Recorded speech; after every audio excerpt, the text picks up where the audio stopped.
Dear students, welcome back. In the previous session, we have discussed about the introduction of posterior abdominal wall.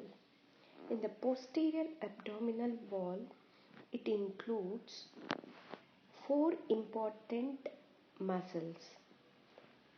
Those muscles are called as muscles of the posterior abdominal wall. What are those muscles? One is the psoas major, psoas minor, iliacus and quadratus lumborum. Now, in this session, we are going to discuss about the muscles of the posterior abdominal wall. In that, the first muscle we are going to discuss is psoas major muscle. So, this psoas major muscle is a fusiform muscle. So it appears like fusiform muscle. Okay. So it is a fusiform muscle which is placed on the side of the lumbar spine. So this is the lumbar spine which is placed on the sides of the lumbar spine and along the brim of the pelvis. Along the brim of the pelvis. So it is a fusiform muscle which is placed on either side of the lumbar spine and along the brim of the pelvis. The psoas and the another muscle iliacus, psoas and iliacus are together known as iliopsoas due to their common insertion and its actions. Okay, this is about the psoas major muscle.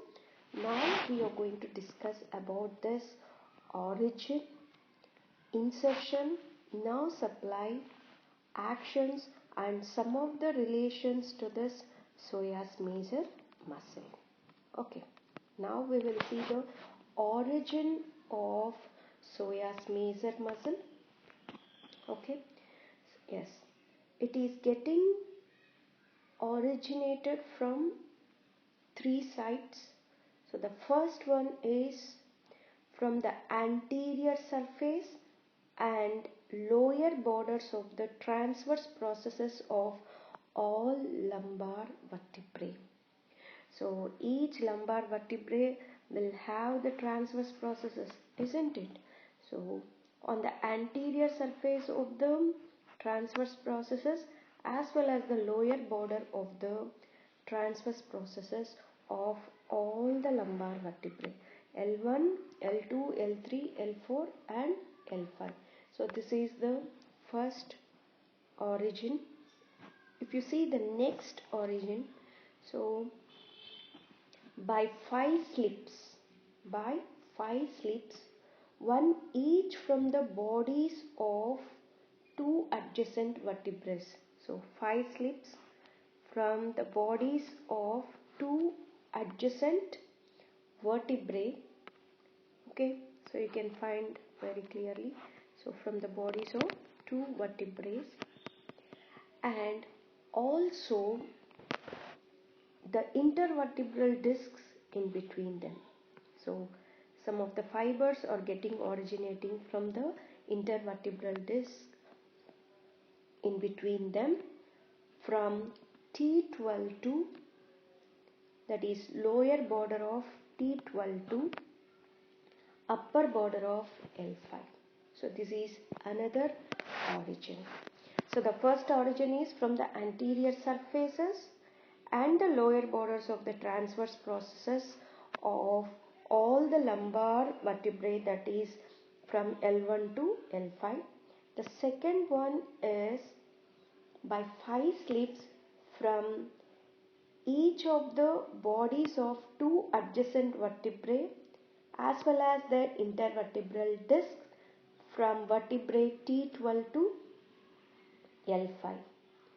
Okay, yes. Now if you see the another origin is from tendinous arches, extending across the constricted parts of the bodies of the lumbar vertebrae. So if you see the body like this, the lumbar vertebral body. So this is the constricted part of the body of the lumbar vertebrae. Here you can find the lumbar constriction. From there, four tendinous arches extending across the constricted parts of the lumbar vertebrae between the preceding slips. Already some of the fibers are getting originated, isn't it? So below this, these fibers are also getting originating. Okay, so the origin is continuous from the lower border of the T12. So this origin is continuous from the lower border of the T12 to the upper border of the L5. Okay, so this is the origin of psoas major muscle. So what are the three origins? One from the anterior surface and lower border of the transverse processes of all lumbar vertebrae, and five slips which are coming from the bodies of the two adjacent vertebrae and their intervertebral discs from T12 to L5, and also four tendinous arches extending across the constricted part of the lumbar vertebrae between the preceding slips. So the four slips which are getting originating only from lumbar vertebrae. Okay, so at the lower border of T12 to upper border of L5, that means from this part. Okay, so these are the three origins of psoas major muscle. Okay, now we will see the insertion of this muscle. So the muscle passes behind the inguinal ligament. In this you can find this inguinal ligament very clearly here. Yes, so this is here you can find this inguinal ligament. Okay, yes. So normally the inguinal ligament attached at the tip of the anterior superior iliac spine to the pubic symphysis. Okay. So here you can find this, the muscle is passing behind the inguinal ligament and in front of the hip joint to enter into the thigh.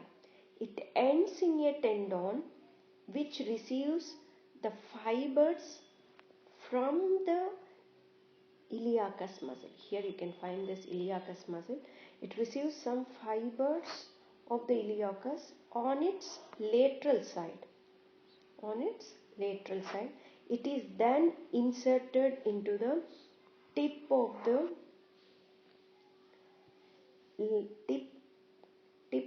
lesser trochanter. Okay, the two medial side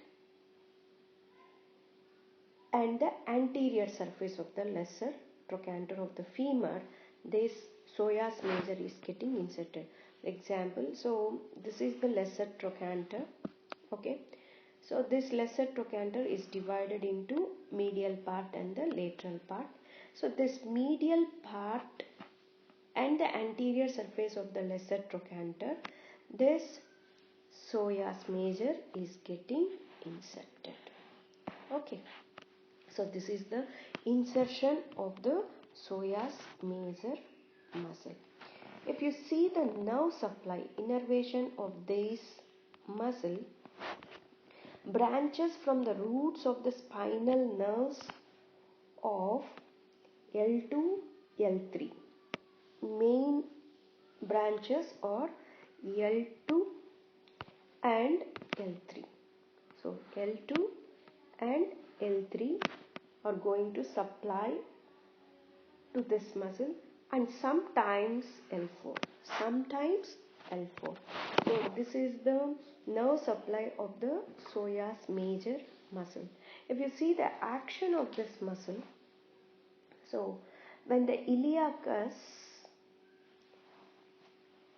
along with iliacus, The psoas major muscle acts as a powerful flexor of the hip joint. Okay, with the help of iliacus, this muscle acts as a powerful flexor of the hip, and it helps in maintaining the stability of the hip. It balances the trunk while sitting. This muscle balances the trunk while sitting. When the muscles of one side, if only one side muscle is acted alone, it brings lateral flexion. It brings lateral flexion of the trunk of the same side. Okay. And it is a weak medial rotator of the hip. It is a weak medial rotator of the hip. If any fracture occurs at the neck of the femur, the limb rotates laterally. So these are the actions of the psoas major muscle. Now we will see some of the relations related to the psoas major muscle. Okay. Yes. So this psoas major muscle is mainly the upper portion of the psoas major muscle is almost present in the posterior mediastinum. Okay, so the uppermost part of the psoas major lies in the posterior mediastinum. So this muscle, which is placed almost posterior in that region also, and anterior to this muscle, some of the structures are related. The main structures which are related on the anterior aspect of this psoas major, which is present in the posterior mediastinum, are, it is related anteriorly to diaphragm and pleura. Okay. And then if you see in the abdomen, its anterolateral surface, that means anterolateral surface is related to medial lumbocostal arch or medial arcuate ligament. So as we know that this medial arcuate ligament, which arises from the bodies of L1 and L2 like this. So medial arcuate ligament. Okay. So it is related to medial arcuate ligament and also psoas fascia. This is the fascia which covers this psoas muscle. And it is also related to peritoneum and peritoneal connective tissue in the anterolateral aspect. Okay, if you see the posterior aspect of this muscle, posteriorly, it is related to transverse processes of the lumbar vertebrae and also lumbar flexus. Posterior to this muscle, it is related to the transverse processes of the lumbar vertebrae as well as the lumbar flexus. Okay, if you see the medial side of this muscle, so if you see the medial side of this muscle, it is related to bodies of the lumbar vertebrae, and also the lumbar vessels. So this is the structures, these are the structures related to the medial side of this muscle. Now, another important structures which are related to this muscle, that is anterior margin or medial margin.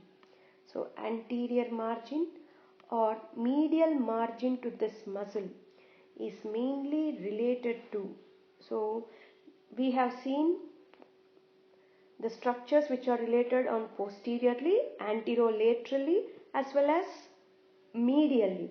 Now we are going to see the relations on the anterior margin of this muscle. So that means anterior margins of this muscle. What are the structures related to this thing is, one is the sympathetic chain. So on either side it is related to the sympathetic chains. Okay, so this is one thing. And next, aortic lymph nodes. Some of the lymph nodes which are related to this area. And next one is the inferior vena cava. So this inferior vena cava which is located on the right side. So on the right side it is related to the inferior vena cava, and on the left side it is related to the aorta.